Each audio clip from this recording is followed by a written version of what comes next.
menurut Ustaz, bagaimana pandangan Ustaz Abdul Somad tentang pemuda-pemudi zaman now, zaman saat ini, yang ada hubungan tak boleh, haram. La yakhluwanna rajulun ma'amra'atin, tak boleh lelaki dengan perempuan berdua-dua illa ma'azi mahramin, tak ada boyfriend, girlfriend, tak ada. Saya 4 tahun di Kaherah tak ada boyfriend, tak ada girlfriend. Kenapa tak ada? Tak dapat.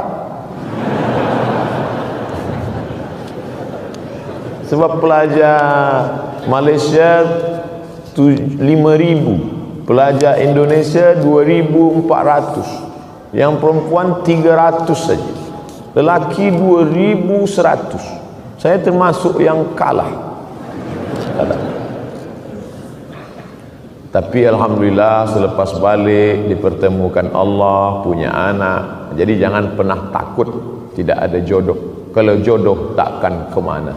Asam di gunung, garam di laut, dalam belanga berjumpa juga, kata orang Melayu. Tapi kalau kata orang Barat, man from Mars, woman from Venus. Lelaki dari Mars, perempuan dari Venus berjumpa di bumi. Itu beza orang Melayu dengan orang mak saleh putih. Kita selalu cerita makan saja. Asam di gunung, garam di laut, berjumpa dalam belanga. Mereka tak, mereka cerita tentang planet Mars, Venus, kata dia. Maka mereka selalu takut bila tengok langit di atas, dia kata alien dah dekat dah. Tapi kita nak bercerita bahawa sesuatu yang mustahil, kata Allah, innama amruhu iza arada syai'an ayaqula lahu kun fayakun. Maka jangan ada girlfriend, jangan ada boyfriend. Tak ada guna tazkirah kalau tak merubah sikap. Maka yang ada girlfriend, malam ini buka handphone, cari nama dia, delete langsung. Tak ada guna. Apa guna ikut tazkirah? Buka handphone, delete nama dia. Nanti bila dia call, tulis balik. Allahumma inna na'udzubika min ilmin la yanfa'. 4. Ya Allah, jauhkan kami dari ilmu yang tak bermanfaat. Wa min qalbin la yakhsha, hati yang tak takut. Wa min nafsin la tasbah, nafsu tak pernah kenyang. Wa min du'ain la yusma', doa tak dikabulkan. Pokok pangkal pertama, ilmu tak bermanfaat sebab tak diamalkan.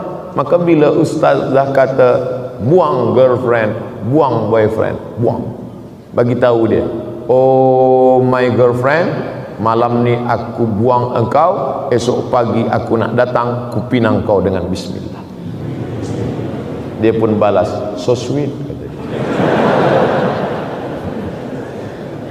Soalan saya, bagaimana nak nikah dengan janda yang sudah berhijrah, sedangkan keluarga saya tidak bersetuju dan tak ada restu dari ibu bapa. Janda belum ada anak, janda umur 25 tahun. Saya nak beristrikan dia tapi dihalang oleh keluarga, dan saya disuruh nikah dengan kawan lama saya. Datanglah seorang sahabat Nabi menikah. Kata Nabi, awak dah menikah? Ya, ya Rasulullah. Dengan gadis apa dengan janda? Saya nikah dengan janda. Hala bikran, kenapa tak nikah dengan gadis? Nabi pun kesal dia nikah dengan janda. Kenapa awak tak nikah dengan gadis? Tula'ibuha wa tula'ibuka, engkau boleh bercengkrama, kenapa nikah dengan janda? Kata dia, ya Rasulullah, mak saya dah mati, meninggal, adik-adik saya banyak. Kalau saya nikah dengan gadis belia, nanti dia berkelahi dengan adik-adik saya. Tapi bila saya nikah dengan janda, nanti adik-adik saya boleh dia jaga. Jadi bila ada sebab, boleh nikah dengan janda. Untuk yang pertama ni, first time, okey lah. Nanti kedua, baru cari gadis.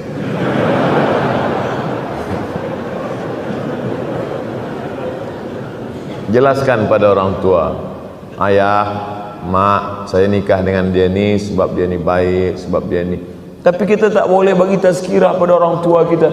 Cakap kita mereka tak dengar. cari orang lain yang boleh memahamkan dia. Ustaz kita, sahabat kita, orang-orang tua yang cakapnya dengarkan. Apa hukum seorang suami meninggalkan istri selama 2 tahun tidak memberikan nafkah? Saya tidak tahu bagaimana di ahwal syakhsiyah hukum keluarga di Brunei Darussalam. Tapi kalau di tempat saya, lelaki selepas akad nikah dia baca sirat ta'liq. Bila saya meninggalkan selama 6 bulan, tidak membagi nafkah zahir dan batin, lalu perempuan pergi ke mahkamah syariah, maka hakim boleh menjatuhkan talak 1 kepadanya. Itu dibuat untuk mengikat lelaki supaya kaki dia terikat, supaya dia tidak boleh lama. Sebab kewajiban lelaki ada 5: nafkah, makan, pakaian, tempat tinggal, pendidikan, perhatian. 3 zahir, 2 batin. Bila tidak, maka dia ada hakim. Perempuan ada 6 wali: ayah, datuk, abang, adik, abang ayah, adik ayah. Maka perempuan mengadu kepada wali yang akan bagi keputusan. Hukum mahar dibagikan ke orang lain. Mahar yang diberikan seorang lelaki kepada perempuan, aku terima, aku nikahkan engkau dengan anakku dengan mahar sebentuk cincin emas tunai, maka selepas diberikan mahar itu maka menjadi milik perempuan. Perempuan itu boleh menjualnya, perempuan itu boleh mewakafkannya, perempuan itu boleh menyimpannya, perempuan itu boleh menghibahkannya, karena itu milik dia, milik perempuan. Perempuan yang menikah dengan lelaki, maka harta perempuan punya perempuan. Apa beza harta lelaki dengan harta perempuan? Harta lelaki, harta perempuan. Dalam harta lelaki ada milik perempuan, nafkah. Tapi dalam harta perempuan tak ada milik lelaki. Makanya perempuan boleh bagi zakat pada lelaki dia. Hai suamiku, aku tengok engkau susah sikit, aku bagi engkau zakat. Tak boleh. Sebab perempuan tak wajib memberi nafkah. Tapi lelaki tak boleh bagi zakat sekaligus nafkah. Hai perempuan, istriku, ini aku bagi engkau nafkah terus zakat nafkah, tak boleh. Sebab kewajiban dia. Maka oleh sebab itu, maka ini mas kawin punya dia boleh jual, dia boleh, tapi biasanya dia tak jual sebab ada sejarah, ada cerita di balik cincin itu. Ustaz bagi nasihat agar para istri boleh memberikan kebenaran untuk para suami supaya mereka boleh berpoligami.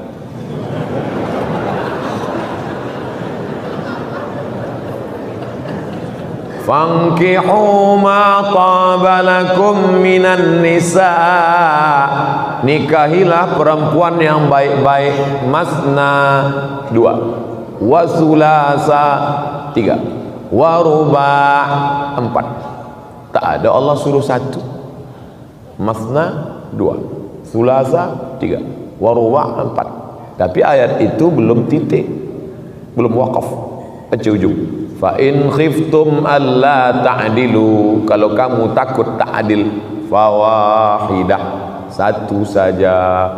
Jadi lelaki-lelaki yang banyak itu takut dia tak adil. Awak kenapa 1? Saya takut tak adil. Sebenarnya dia bukan takut tak adil, takut pada bini. Jadi Islam ini menghormati manusia sesuai fitrahnya. Bila dia mampu adil, dia mampu secara ekonomik, dia mampu zahir dan batin, maka dia dibenarkan. Tapi bila dia tak mampu, fawahidah, 1 saja cukup. Oleh sebab itu, maka saya tak berani juga nak bagi motivasi. Nanti perempuan ni mengamuk pada saya.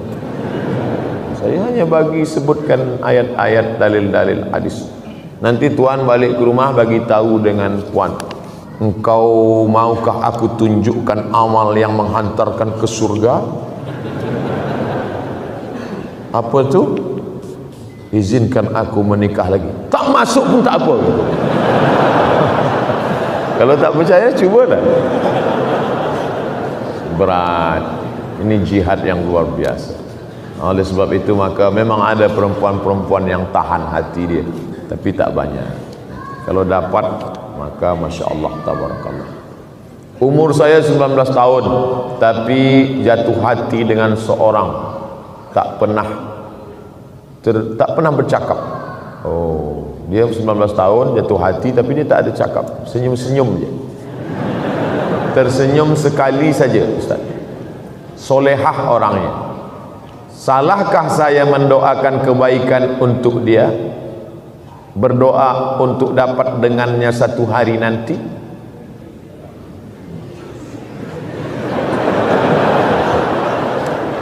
Saya khawatir awak berdoa nak ingin hidup dengan dia masa umur 19, sementara awak masih panjang umur lagi. Sekarang nak hidup dengan dia sekarang. Lepas ni ditakdirkan Allah sekolah ke Turki. Nampaklah perempuan mata biru, hidung mancung. Doa ada tertulis ini. Akan menyesal. Jadi kita berdoa ni, ya Allah, bagi yang 19, bagi yang 20, jangan ajarkan Allah Ta'ala. Cukup saja berdoa, ya Allah, bagilah aku yang terbaik untuk agamaku dunia dan akhirat. Itu. Sebab takut nanti menyesal. Dapat yang sekarang ni nampak cantik sekarang, tapi hati berbolak-balik. Sekarang nampak hitam manis, nanti hilang manisnya tinggal hitam.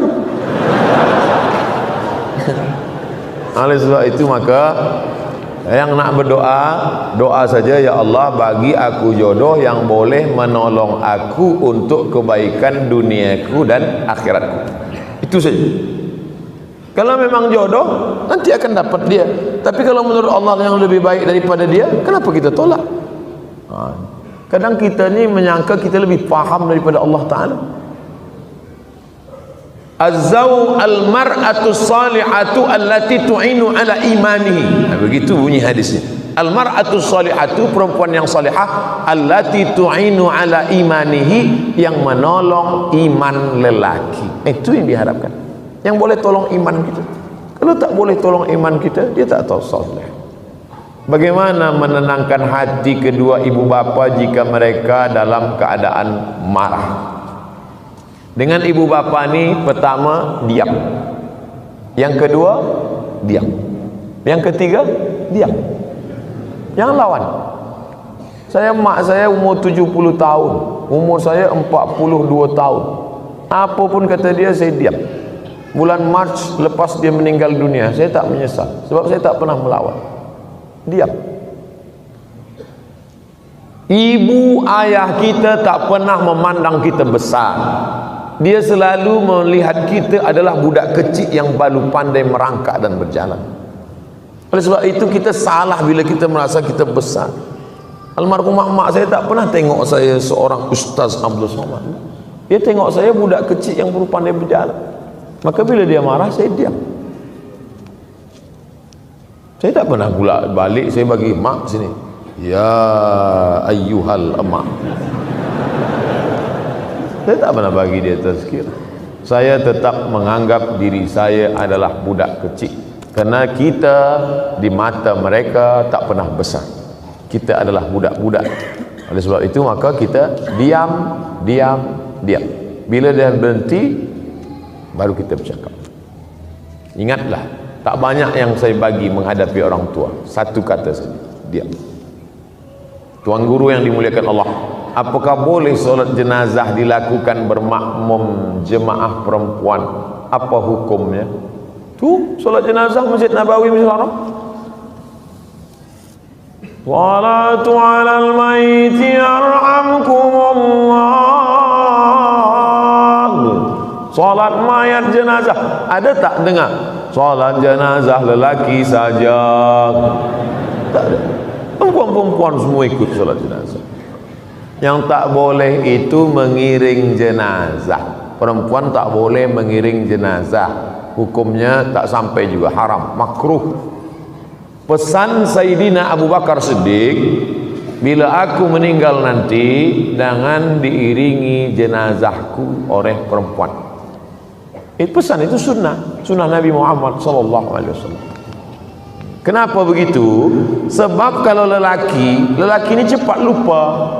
Lelaki ngiring jenazah, dia hantar sampai liang lahat, lepas tu balik dia lupa. Perempuan susah lupa. Bila dia tengok, itu susah dia lupa. Perempuan susah nak lupa, sampai mati dia tak lupa. Makanya banyak perempuan selepas suami dia meninggal, dia jaga anak sendiri, dia tak nikah lagi. Dia susah lupa. Beza dengan lelaki, ada pun bini dia lupa. Media Islam Rizki TV. Itu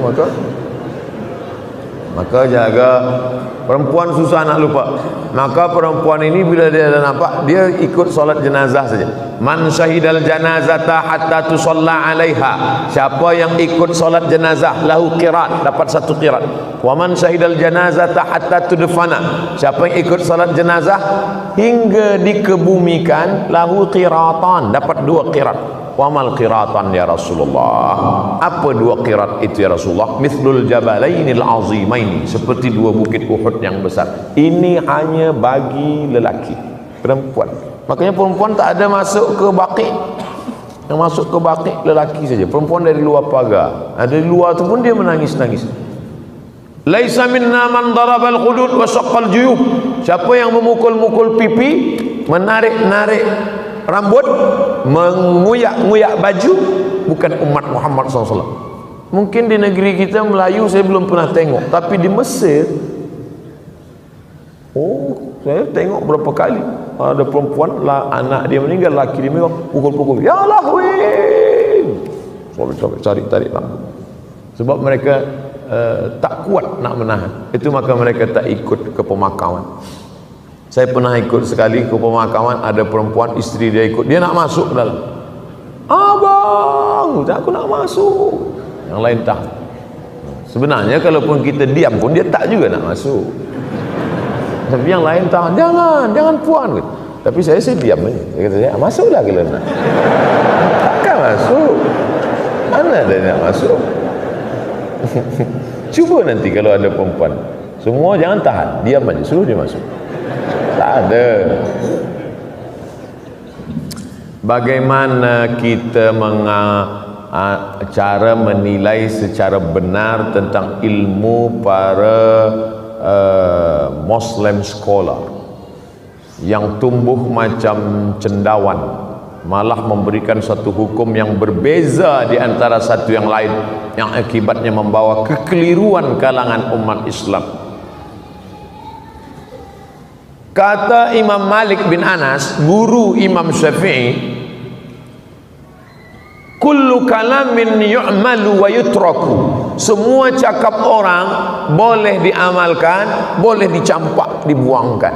Illa sahibu hadzal qabr, kecuali yang ada di makam ini. Imam Malik tunjuk makam Rasulullah SAW. Cakap manusia boleh diamalkan, boleh dibuang, kecuali yang ada di makam ini. Hadis Nabi Muhammad SAW. Artinya cakap orang boleh diamalkan, boleh kita buang.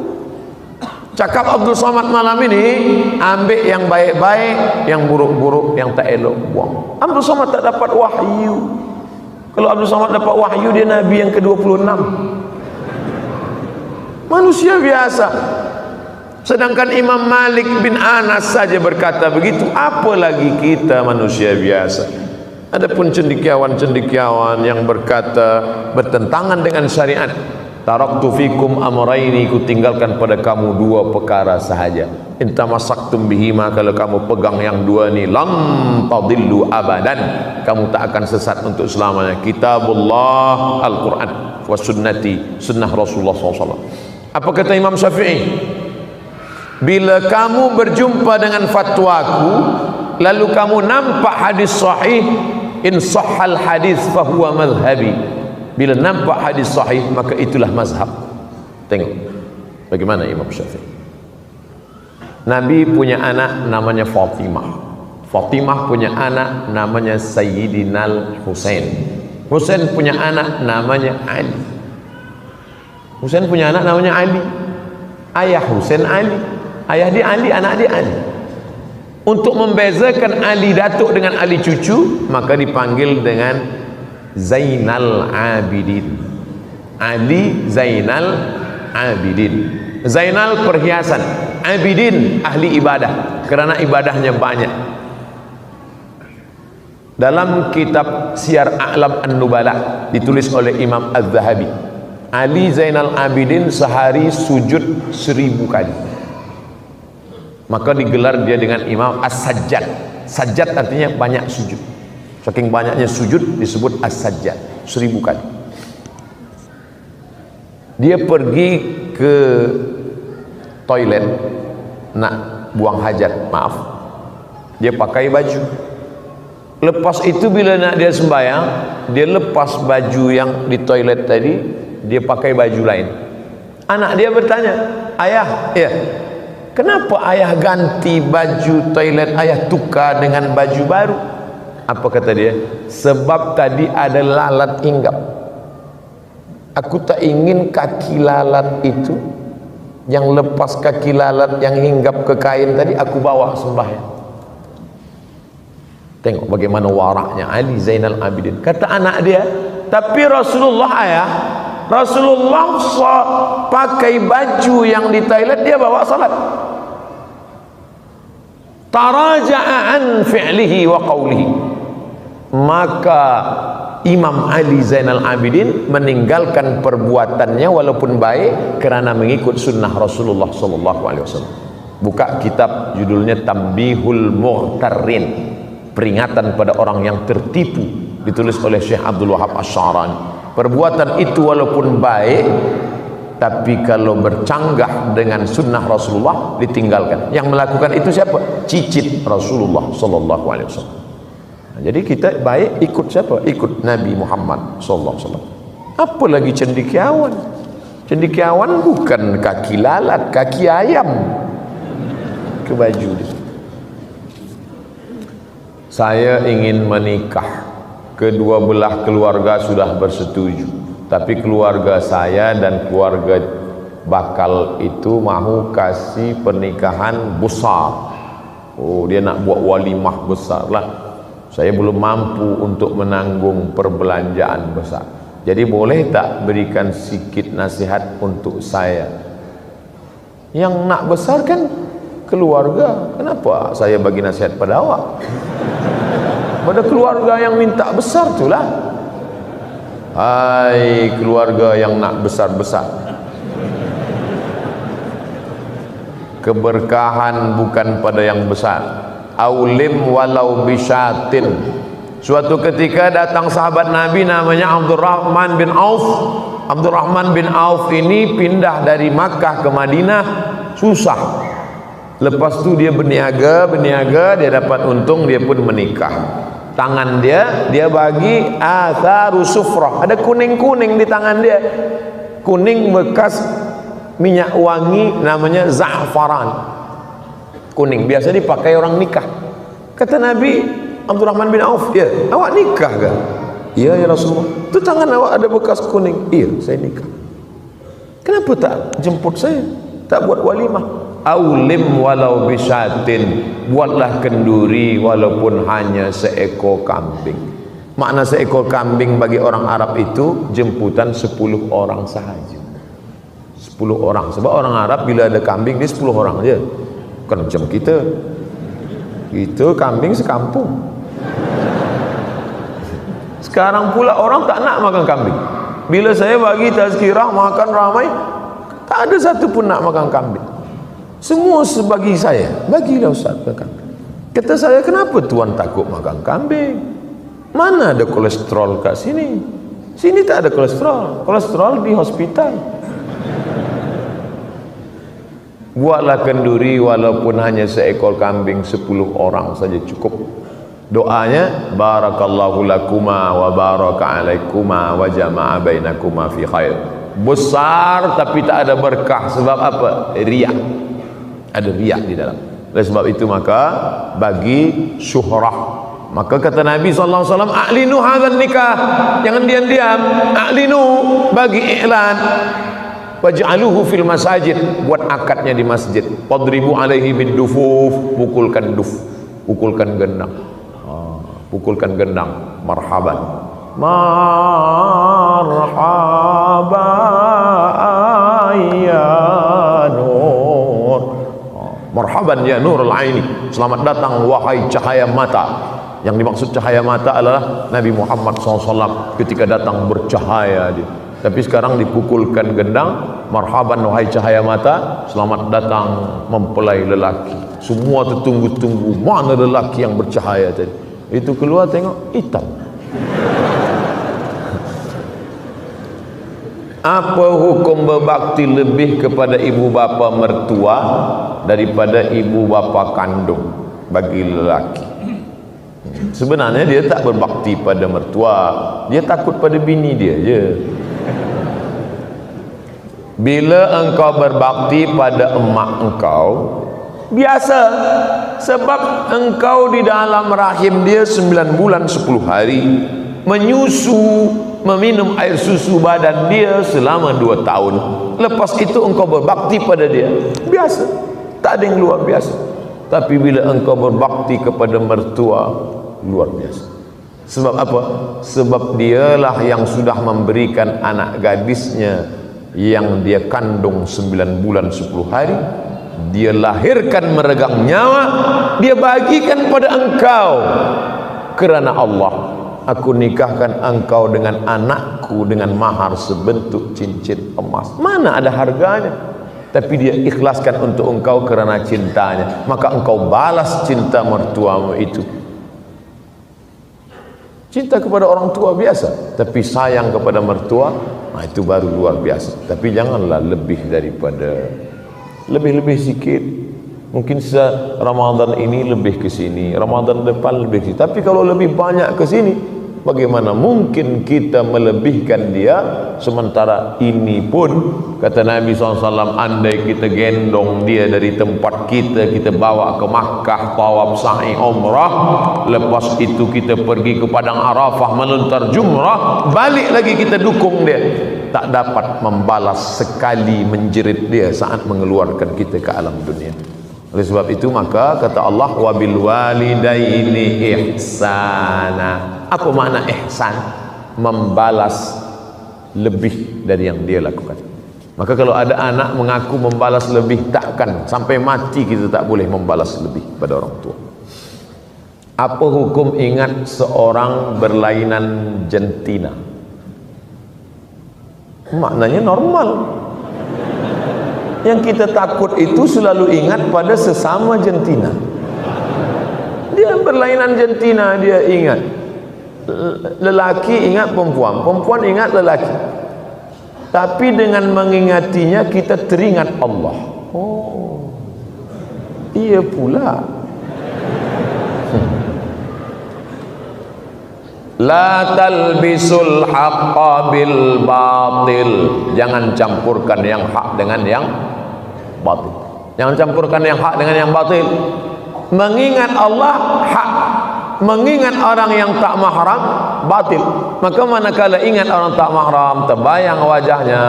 Walladzina idza fa'alu fahishatan, kalau ada orang khilaf melakukan fahisyah, au zalamu anfusahum zakarullah. Apa beza fahisyah dengan zalamu anfusahum? Guna dadah, zalamu anfusahum. Mencuri, zalamu anfusahum. Membunuh, zalamu anfusahum. Fahisyah, maaf, seksual. Manusia ini kesalahannya selalu dua, fahisyah. Makanya solat itu inna salata tanha anil fahsya wal munkar. Kerana kejahatan ada dua, seksual dan yang bukan seksual. Ada orang nih baik, selalu sumbang duit, sekolahkan anak yatim, tapi gatal, seksual. Ada pula yang satu lagi, cakap dia tak ada, maaf, gatal, mata dia pun selalu menunduk, tapi pelit. Maka manusia yang baik adalah selamat daripada dua. Inna salata tanha 'anil fahsya wal munkar. Salat tujuannya dua. Haji, faman farada fihinnal hajja fala rafasa wala fusuqa. Rafasa seksual, fusuqa non seksual. Maka selamat dua-dua. Ini mengingat perempuan yang tak mahram berbeza jantina seksual. Macam mana saya boleh melupakan dia? Banyak-banyak minta ampun, minta tolong kepada Allah Subhanahu wa taala. Walladzina idza fa'alu fahsyatan aw zalamu anfusahum dzakarullah, terus ingat kepada Allah. Astagfirullah. Astagfirullah. Astagfirullah. Banyak zikir. 1000 kali tak juga lupa, 2000 kali. Selepas istighfar tak juga lupa, subhanallah, alhamdulillah, Allahu akbar, astagfirullah, salawat. Insyaallah tertidur lupa. Jaga tidur, ingat balik, ulang balik. Wallazina jahadu fina, orang-orang yang bermujahadah melupakan ini demi untuk mendapati jalan kami. Apa janji Allah? Lanahdiyannahum subulana. Di situ ada huruf lam, ada ujung nun taukid. Lanahdiyannahum subulana, pasti kami akan tunjukkan jalan kami. Ada orang godaannya harta, ada orang cubaannya kuasa, ada orang cubaannya populariti, ada orang cubaannya ilmu. Kebetulan engkau pemuda belia, cubaan engkau adalah mengenang berlainan jantina. Itu ujian dari Allah Subhanahu wa taala. Dalam media sosial agama ada yang bergelar ustaz, ada bergelar habib. Mohon sedikit penerangan tentang gelar habib. Ustaz dari bahasa Turki. Ustaz artinya guru yang besar, yang hebat. Guru bahasa India, guru. Kita ni banyak pakai raja, guru. Nah, itu dari India karena banyak peradaban dari India. Raja, guru. Sedangkan bahasa Arabnya muallim, orang yang mengajarkan ilmu. Muhadzib, orang yang menghaluskan akhlak. Muaddib, orang yang membuat menjadi beradab. Mudarris, orang yang menunjukkan. Murabbi, orang yang mendidik. Sedangkan ustaz dari bahasa Turki. Kalau di Mesir, di Kaherah, kalau al-ustaz itu berarti profesor. Al-ustaz, profesor. Maka Abdul Somad tak usah panggil ustaz. Jadi kami nak panggil apa? Panggil brother. Habib diambil dari kata hub. Hub artinya cinta. Hub, cinta. Orang yang kita cinta, habib. Kalau perempuan, habibah. Habibi kalau lelaki, habibati. Di Mesir, Kairah, kalau orang nak panggil lelaki perempuan, panggil suami dia habibi, ya habibi kalau dia sedang sayang. Tapi bila dia marah, ya Mahmud. Mohon maaf bila dia ada nama habib, artinya kesayangan kita. Kenapa kita panggil Habib Rizik Syihab, Habib Umar bin Hafiz, Habib Ali Zainal Abidin? Kerana kita sayang kepada dia, kerana ada darah Nabi Muhammad sallallahu alaihi wasallam mengalir dalam badan dia. An asila ila qarabati Rasulillah sallallahu alaihi wasallam ahabbu ilayya min an asila ila qarabati. Menyambung silaturahim dengan keturunan Rasulullah lebih aku sukai daripada menyambung silaturahim dengan keturunanku sendiri. Hadis riwayat Bukhari, ucapan Abu Bakar Siddiq. Mudah-mudahan kita termasuk yang sayang kepada keturunan Rasulullah sallallahu alaihi wasallam. Ala hadhihi niyyah wa kulli niyatin salihah. Al-Fatihah.